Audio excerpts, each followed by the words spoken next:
মায়ের পায়ের নিচে সন্তানের জান্নাত, এই কথাটি আমরা সবাই জানি। কিন্তু জীবনের ব্যস্ততায় আমরা কি পেরেছি তাদের সেই ঋণ শোধ করতে? আজ যখন ঘরে ফিরে দেখলাম বাবা মা ক্লান্ত হয়ে বসে আছেন, তখন মনে হলো আমার এই সফলতার কোনো মূল্য নেই যদি না আমি তাদের মুখে এক চিলতে হাসি ফোটাতে পারি। বাবা মায়ের সেবা করা কেবল দায়িত্ব নয়, এটি আল্লাহর নৈকট্য লাভের শ্রেষ্ঠ মাধ্যম।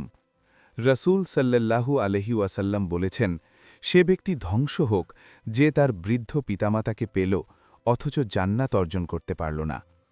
আজ তাদের হাত পা টিপে দেওয়া বা একটু সময় দেওয়ার মাঝে যে শান্তি পেলাম তা পৃথিবীর কোনো অর্জনেই নেই। আসুন, সময় থাকতে আমরা আমাদের জান্নাত গুছিয়ে নিই, কারণ বাবা মায়ের দোয়াই আমাদের জীবনের আসল বরকত।